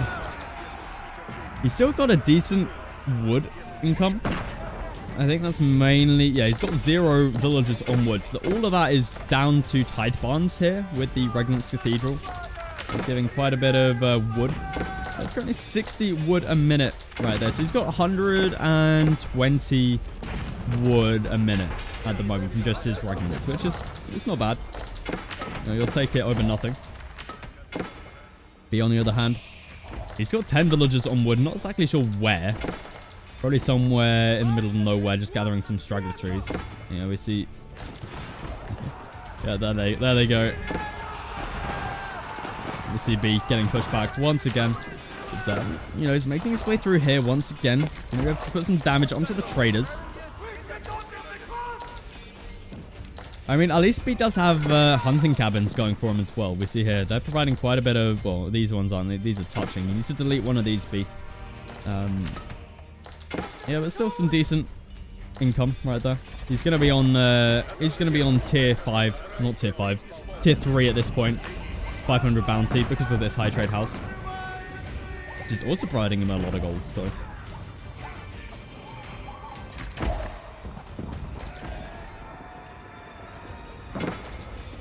but I mean, at this point in time, it's so tricky to go for a wonder, just because of the wood. The wood's the big issue. I mean, stone's also a big issue, but I mean, it's also the wood. It's 2 resources that it's so tricky to get enough of to go for a wonder. You see both players going to be taking relatively even trades there. B going to be losing out on his whole army, so I'm going to be losing out on most of it, but then again, here comes B with round number 2.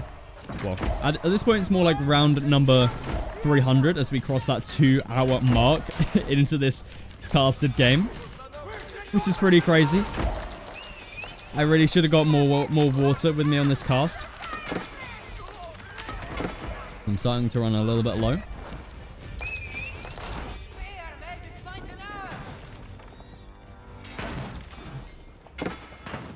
I mean, Zertan, at this point in time, he's not running low on resources. He's just kind of stabilizing, still putting on some pressure here. This could be a huge raid for him, though. Shutting down the trade out of B could be the game changer, but the question is he going to be able to shut much of it down before his army gets taken out? And then, whatever B does lose, is it just going to be able to replace it instantly? And the answer to that is probably yes. As we see B. Where's his trader? There it is. He's still got 25 traders.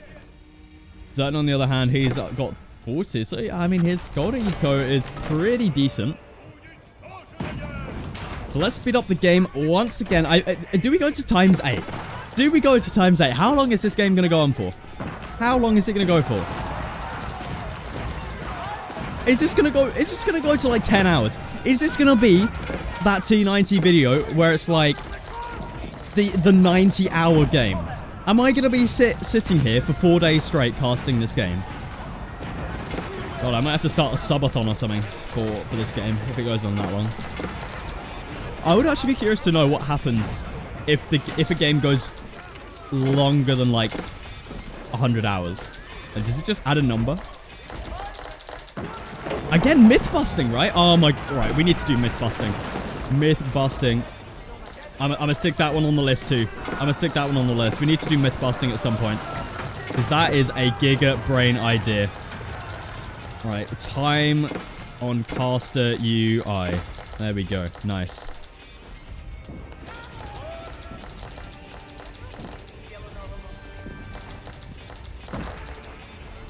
So back to the game now. It looks like Zertan is still just making men-at-arms. He's slowed down a little bit on hand cannoneers.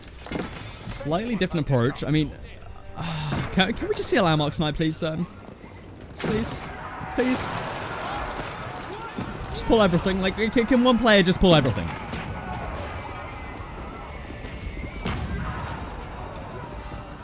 B going in once again. 40 knights here. Bruce Knights. The best knights in the game at this stage. I mean, obviously French knights are good and all. They've got chivalry, they've also got royal bloodlines, but with the Rus Knights, got like Knight Saber and Boyar's Fortitude, so they're both good at different things.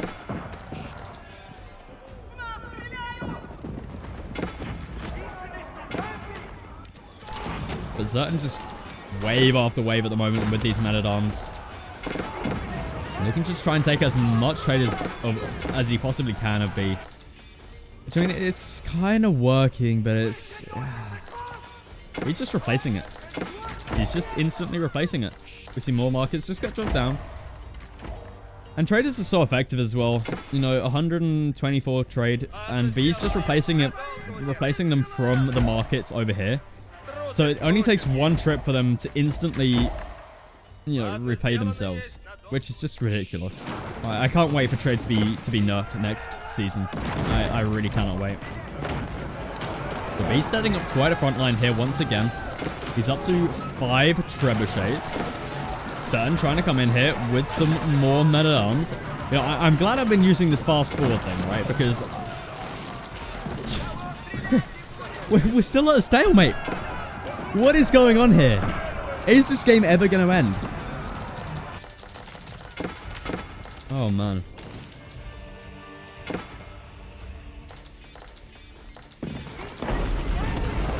I mean, B at the moment is just pumping out the knights. He's pumping out the Streltsy. His bank's looking fine. Zertan's bank's looking fine. Yeah, I feel like we got to do something about late games in Age of Empires 4. I mean, one of my ideas is having it the same way as it is in Age of Empires 3. I believe it's the same in Age of Empires 2, I think. But basically, you just queue up a load of units, but they don't start training until you have the population room.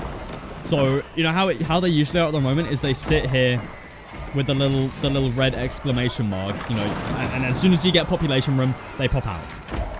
What if we changed it to where they only start training if there's a population gap left? I'm pretty sure that's how it is in Age of Empires 2. I mean, obviously we don't want to copy Age of Empires 2 directly, you know, game for game, because Age of Empires 4 is original. But I think we could take a lesson or two out of their book. That's my idea, at least, but we'll have to see. We'll have to see, because if we start getting more and more games like this, it, you know, it's gonna turn into a bit of a clown fest. But still, this choke point here is just the main pressure point for both players here. Look how bare this map is. This is crazy. I mean, Zerton's still got a little bit of wood over here. Look at, like, a couple trees here.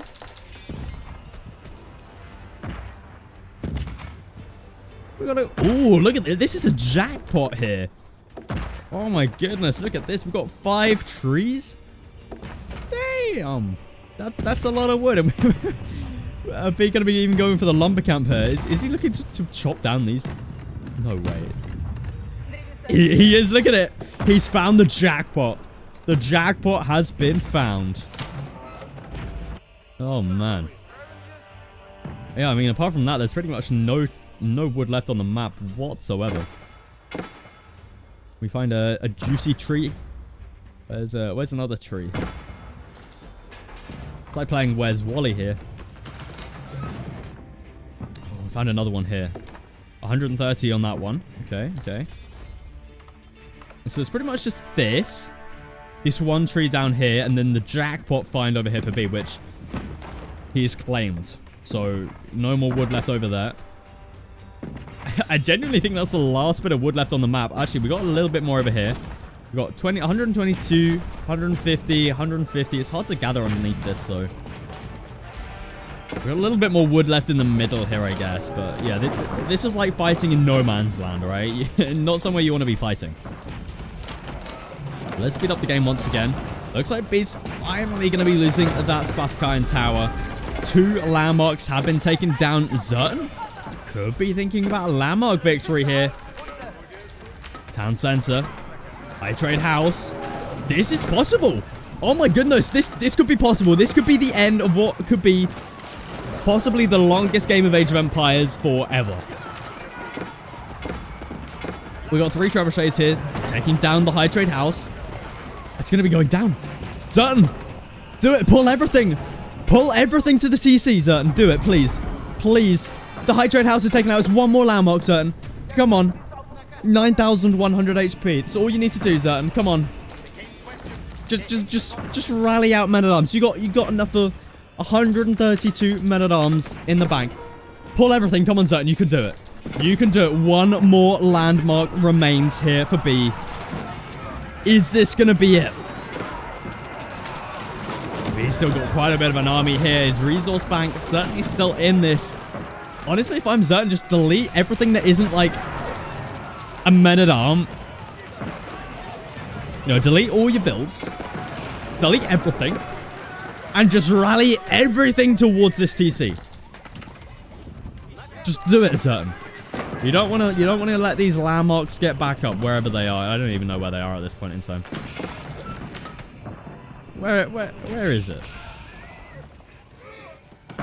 Am I just... I feel like I'm just blind. Oh, there it is. There's the Kremlin. There's the high trade house. And there's the Spaskayan Tower. I just remembered. I can see it on the map. But anyway. Zerton now looking to push forward here. Once again. For the millionth time this game. Zerton, please snipe the landmark. I beg you. Just mass bombards and men-at-arms. And just like, don't slowly move in. Move pretty fast in, actually. Plonk your ass here. And shoot the TC. Please. Please, Zerton. Do it. Do it. You're in such a good position right now to do that. He's not. In fact, he's kind of just stopped production. Huh. But B now going to be moving in once again. B going to be able to find the nice wraparound. I don't understand Zertan's plan here. I feel like you just need to go mass siege and try and snipe the landmark. You got one landmark left. You got one landmark left. Zertan, please. You still haven't even grabbed your blacksmith upgrades. Oh my god, Zertan. What are you doing to me? What are you doing to me? You don't even have wedge rivets. Oh man. Oh, this is pain right here. This game is the definition of a painful game of Age of Empires 4. Let's speed it up once again, as I think it's just going to be a repeat of the last 500 encounters at this exact same spot.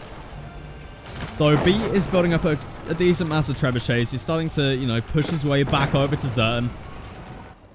B going in for another raid with the knights. Zertan has the wraparound though. B still sitting at the one landmark. Oh my goodness, Zertan. Go for the snipe. There's not that much health on a TC. It's really not that much. You know, compared to a Kremlin. Actually, a Kremlin has less. It's less than the Spaskayan Tower.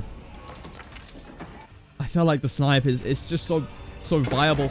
It's so viable. But he's not doing it. He's not doing it. B. He comes in with a wraparound, takes out the siege. And Zertan back to square numéro 1. For those that don't speak French, that was number 1. I'm sure you guys knew that anyway, but... We just see here, B finds it hard to push past this point. He can, like, sure he can run past it, but he can't take out this. We just see the amount of emplacements through on all of these outposts is absolutely crazy. And Zertan is looking to push through once again. In a slightly different position. But, like, this is the perfect opportunity. Go directly towards this landmark. Please, Zertan. Please, I beg of you.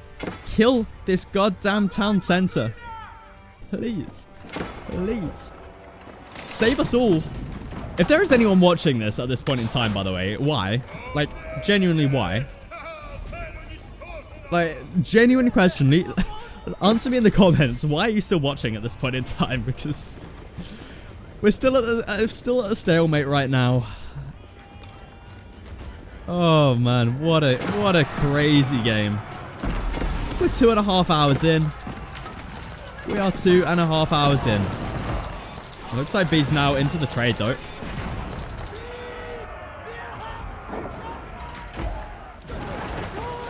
Certain. A landmark has been repaired somewhere. Which one is it? It's the Kremlin, I assume. No, it's the High Trade House. High Trade House has been built up.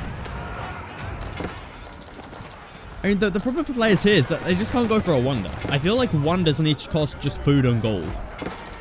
Because having wood and stone be part of the cost... I mean, it messes up FFA though, right? So maybe we need a different wonder cost for 1v1. Maybe it needs to just be like 10,000 food, 10,000 gold for a wonder in 1v1. I mean, you can make it as much food and gold as you want, but like, there's no way either player here is getting enough wood and stone to the point where they can wonder. That's a problem I see here. Let's take a look at the market. I mean, yeah, we see there stone and wood cost a lot, but I mean, we can still sell gold relatively. We can still sell food, sorry, for a relatively good price.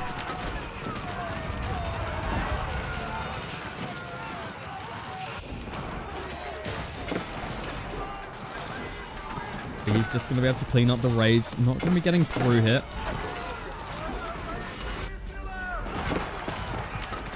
As we reach the 2 hour and 40 minute mark in this crazy game.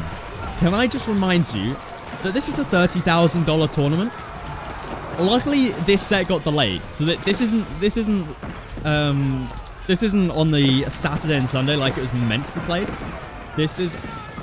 It got delayed basically because they were just running a little bit late. So luckily they did delay it, because if this game was played on stream,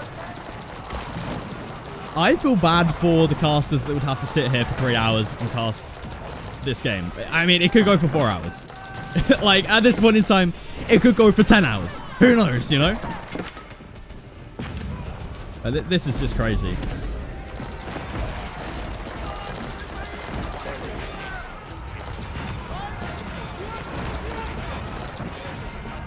I mean, B's getting through with some good raids now. Making some decent-ish progress. But then again, Zertan just pushes it all back. It's just a back and forth. And I feel like Zertan missed out on his opportunity to win the game by taking out the last landmark. Honestly, I feel like, I mean, it's still possible that Zertan can do it again. But he missed his mark where he had a pretty open chance to do it. Unfortunately, he kind of missed it. I'm very surprised that neither player has taken the opportunity this game to try and landmark snipe. It's something that we see a decent amount from pro players in a late game. I think one of the most iconic one was from the Mister at Red Bull, where he landmark sniped Marine Lord, I think. It was a crazy game. But yeah, even pros like the Mister, they even landmark snipe. And I feel like at 2 hours, 45 minutes into the game, I feel like anyone would be landmark sniping. But these players, nope. They want to play it out. Try and edge their way towards a victory. Which is just bonkers, but they can do what they want, I guess. But oh, man, this is what a bonkers game. What an absolute bonkers game.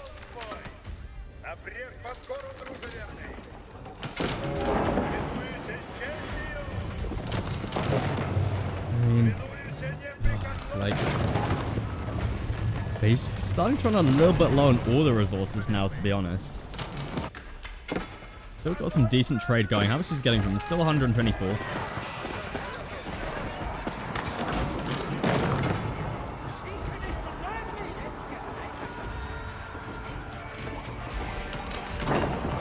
Be up to 140 eco right now. That's a pretty huge amount. Zertan on the other side only at 90.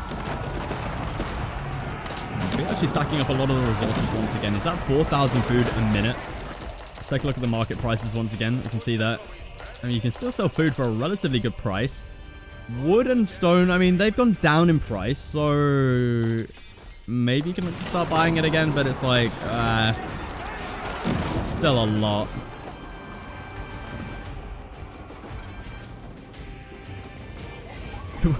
We're about to reach the 3-hour mark in this game. Will this game ever end? Will I ever finish casting the game? B has a ton of resources now, though. Have a look at that. Oh. Oh, wait. B? B? Oh. Is he going for it? I mean, both players aren't really doing much at the moment. B, he just bought a load of stone and a load of wood. Is he going for the wonder? Is he going for the wonder? Could this be the wonder to win the game? He's doing it. He's waiting for the market prices to go down a little bit. This is where the Golden Gate could have been really helpful. But I mean, in the early stages of the game, the Kremlin's just so much better, right? But I feel like he's doing it. He's doing it. It's gotta be, right? It's gotta be. 6,000 of each resource he needs. He's still got plenty of gold and plenty of food in the bank. Let's take a look, see how many traders he's got. Let's take a quick look. 55. I mean, that's a lot of gold income. We can see he's doing it. He's doing it. Oh, B. He's about 1,000. He's about 1,000 off stone. 1,000 off. He's doing it. He's doing it. Oh my goodness. Where's he placing it? There it is. The wall's coming down. Oh my goodness. Imagine if Zertan just kills it and we go back to another like 2 hours of this stalemate. We see gates being dropped down now. B, he has enough wood to do so. And boom, there it is. The Cathedral of the Tsar being dropped down. Look at the bills being pulled right here. And Zertan, look at this. I think he was thinking the same. He's not going to be able to get it up, though. I mean, even if he had enough resources, he wouldn't be able to get it up. And there it is. The Wonder Victory is approaching. Less than 15 minutes on the clock for Zertan to try and take down that landmark. All B has to do is hold. We see he deletes the trebuchets. He just needs army. We see the amount of Streltsy, the amount of knights in the queue right now. That's all he needs to defend the great wonder of the Cathedral of the Tsar. As we cross the 3-hour mark of this game, Zertan, he's going to have to put a lot of work into this. We see he's not actually making that many units, which is kind of interesting. We see slow down on production a lot. There's plenty of resources in the bank to be able to, keep on production, but he's just not making it. He's just not making it.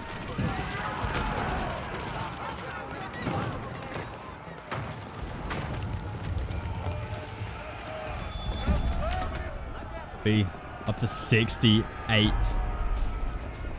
He's only got 75 villagers left. At this point in time, he can probably delete most of his economy and just focus on knights and Streltsy. I think that's exactly what he's doing here. Just looking to hold on here as long as possible. Capturing the sacred site as well. I love the attention to detail. Even at 3 hours into this game, he's still thinking about that sacred site, which I just love, Cathedral of the Tsar sitting happily in the back here. I mean, for Zertan, right, it's not necessarily you need to kill the Wonder. You need to kill the TC and the High Trade House. That's what Zertan needs to be thinking about right now. Go for the snipe.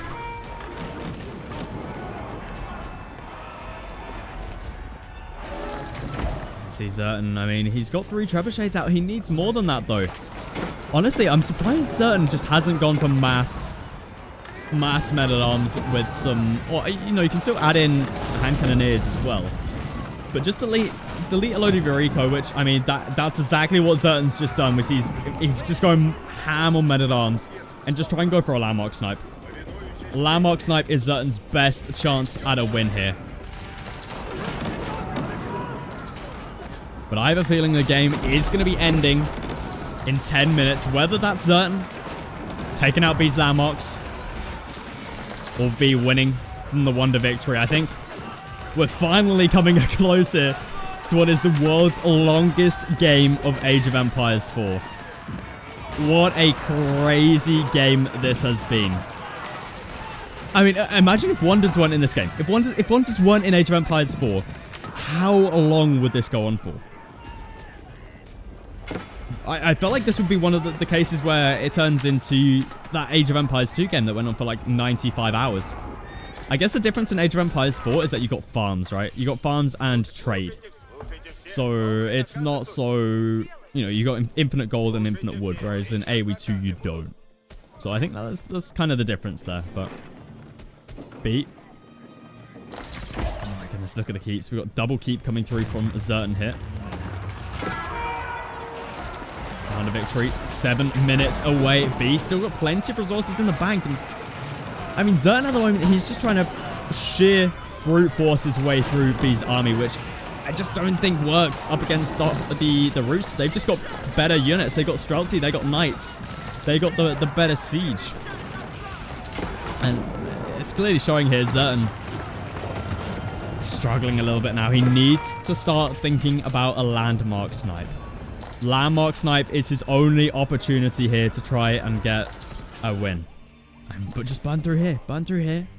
I mean, in fact, just burn through here. Just burn through here. Walk through here. Burn that, burn that. You win. Please, Zertan. Please.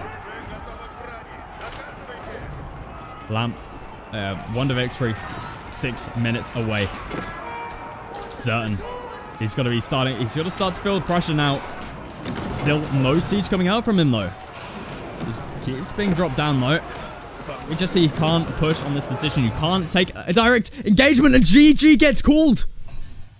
Zertan, he taps out. against B. Oh my goodness, what a crazy game that was. And there it is. The longest game of Age of Empires 4 probably ever recorded. And it was part of a $30,000 tournament. Wow. Well, if you did enjoy this, please do feel free to leave a like. Consider subscribing, because I just casted for about 2 hours, because we did speed through about an hour with the fast forward function. But yeah, do consider subscribing, because that was a long game. That was a long game. But I'll catch you guys in the next one.